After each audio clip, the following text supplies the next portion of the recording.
मेरे प्यारे दोस्तों, भाइयों और बहनों, आप सबका राधा कृष्ण भक्ति ज्ञान चैनल में स्वागत है। आज मैं आप सबको भगवान श्री कृष्ण के अवतार की कथा सुनाने जा रही हूँ, जो कि बड़ी अच्छी और बड़ी रोचक है, जिसके सुनने से मन बड़ा ही प्रसन्न हो जाता है।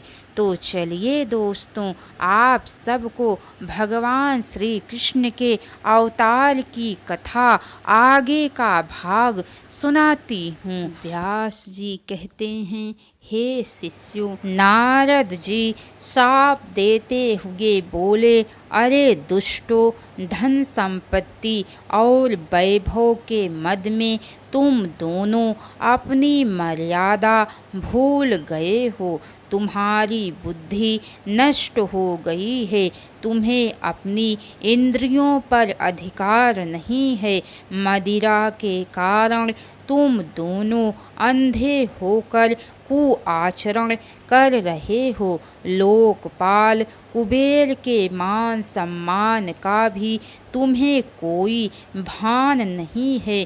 मैं तुम्हें शाप देता हूँ कि तुम दोनों जड़ बुद्धि वृक्ष बन जाओ। देवर्षि नारद की बात सुनकर उन दोनों का नशा उतर गया। वे नारद जी से क्षमा मांगने लगे। तब नारद जी को उन पर दया आ गई। उन्होंने उन्हें क्षमा करते हुए कहा, ब्राह्मण का शाप कभी असफल नहीं होता। तुम्हें वृक्ष योनि में तो जाना ही पड़ेगा, परंतु द्वापर युग में जब श्री कृष्ण का अवतार होगा, तब उनके द्वारा तुम्हारा उद्धार होगा। देवर्षि नारद के शाप से वे दोनों पेड़ बनकर वहाँ उग आए थे। नंद बाबा ने उन दोनों अर्जुन के पेड़ों का नाम यमलार्जुन रखा था। श्री कृष्ण ने यशोदा के जाने के बाद जैसे ही जोर लगाकर अपनी कमर में रस्सी को पकड़कर ऊखल को खींचा, वैसे ही वे दोनों पेड़ धड़ाम से गिर पड़े। उन दोनों पेड़ों से वे दोनों यक्ष पुरुष प्रभु श्री कृष्ण को नमन करते हुए आकाश की ओर चले गए। यशोदा दौड़ती हुई आई और उसने अपने कान्हा को सकुशल देख गोद में उठा लिया और उसका मुख चूमने लगी। वह अत्यधिक भयभीत हो गई थी। श्री कृष्ण द्वारा माखन चोरी। श्री कृष्ण और दाऊ बलराम थोड़ा बड़े हुए तो वे दोनों गलियों में निकलने लगे और तरह तरह के उत्पात मचाने लगे। दोनों भाई अपने नन्हे नन्हे पैरों को गोकुल की गलियों में फैली कीचड़ में घसीटते हुए चलते। कभी उन गंदे पैरों से गोपियों के घर में घुसकर माखन चुराते, कभी वे किसी भी अज्ञात व्यक्ति के पीछे पीछे चलने लगते, तो कभी गौशालाओं में घुसकर गौओं के थनों से दूध पीने लगते थे। जब दोनों बच्चे अपने शरीर में गलियों की धूल मिट्टी और कीचड़ का अंग राग लगाकर घर लौटते, तो उनकी सुंदरता और भी बढ़ जाती थी। ये माता यशोदा और रोहिणी अपने बालकों की बलाइयाँ लेकर उन्हें बुरी नज़र से बचाने की दुआएं करती और उन्हें खींचकर अपने हृदय से लगा लेती थी। थोड़ा और बड़े होते ही दोनों राम और श्याम की बाल सुलभ लीलाएं ब्रज भूमि के घर घर में चर्चित होने लगी। वे कभी किसी बैठे हुए बछड़े की पूंछ पकड़ लेते तो बछड़े उछल कूद मचाने लगते, फिर भी वे उनकी पूंछ नहीं छोड़ते, तो वे बछड़ों के साथ साथ स्वयं भी उछल कूद मचाने लगते। गोपियाँ अपने घर का काम धाम छोड़कर उन्हें ही देखती रह जाती और मुस्कराती रहती। कभी कभी वे हंस हंस कर लोटपोट हो जाती। कन्हैया और बलदाऊ दोनों ही बड़े चंचल और खिलाड़ी थे। अपने ग्वाल बाल मित्रों के साथ कभी वे हरणों के झुंड में घुसकर उनके साथ दौड़ते तो कभी सींग वाली गायों के झुंड में घुस जाते।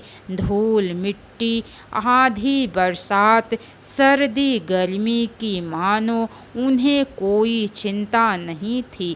कभी वे कुत्तों के झुंड को खदेड़ने उसके पीछे लग जाते थे, तो कभी घरों में से तलवारें, लाठी डंडे और कृपाणें लेकर मित्रों की टोली में युद्ध करने की नकल करते। वे कभी मोरों के पंख नोचकर अपनी पगड़ी में खोस लेते, तो कभी कांटों वाली झाड़ियों में घुसकर बेर तोड़ते। उनकी माताएं उन्हें बहुत भला बुरा कहती और उन्हें समझाती, पर उन पर जैसे कोई असर ही नहीं होता था, जबकि उन्हें हरदम अपने बच्चों का भय बना रहता था। एक दिन सांवरे सलोने कृष्ण अपनी टोली के साथ ब्रज के एक सूने घर में घुस गए और मित्रों के कंधे पर चढ़कर छींके से माखन निकाल निकाल कर अपने मित्रों को खिलाने लगे और स्वयं भी खाने लगी। तभी घर की गोपी वहां आ गई, तो वे लदर पदर वहां से भागने के लिए तैयार हो गई। गोपी ने कान्हा को दौड़कर पकड़ लिया और लगी उसके कान उमेटने। कृष्ण ने अपने को बचाने के लिए भोला भाला रूप बनाया और कहा, मैया मैं नहीं, माखन खायो। मुझसे तो दाऊ ने कहा था माखन लाने को। गोपी ने कृष्ण के मुख पर लगे माखन को देखा तो वह हंस पड़ी और बोली, झूठ बोलता है, मेरे से आज मैं तेरी शिकायत यशोदा से करूँगी।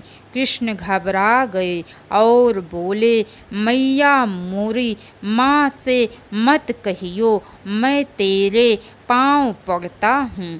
कृष्ण की भोली भाली वाणी को सुनकर गोपी ने उसका कान छोड़ दिया और बोली, फिर कभी चोरी करते अगर तू पकड़ा गया तो खूब मार पड़ेगी तेरे पर।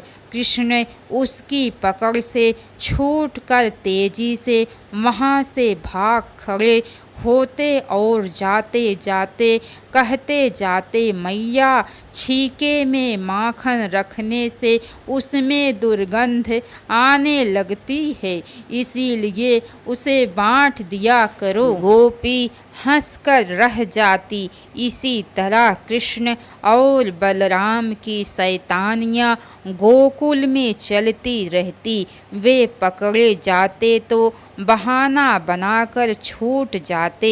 एक दिन तो हद हो गई जब उन्होंने गोपियों से कहा कि उनकी मैया उन्हें माखन खाने को नहीं देती, इसीलिए वे दूध, दही और मक्खन की चोरी करते हैं।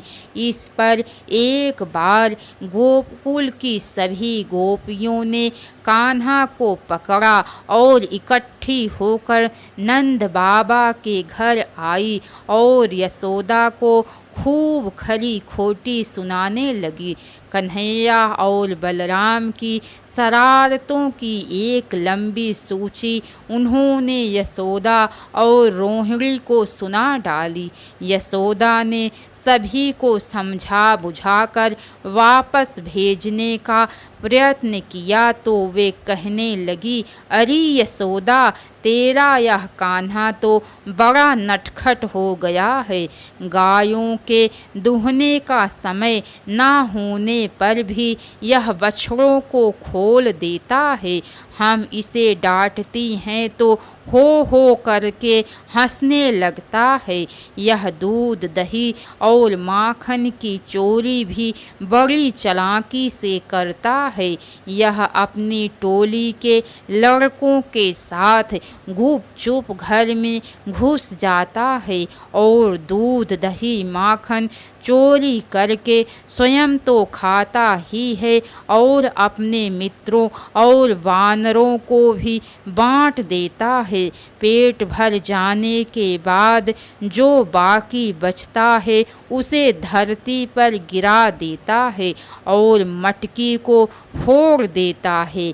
यदि घर में कुछ नहीं मिले तो यह हमें खिझाकर और बच्चों को रुलाकर भाग जाता है।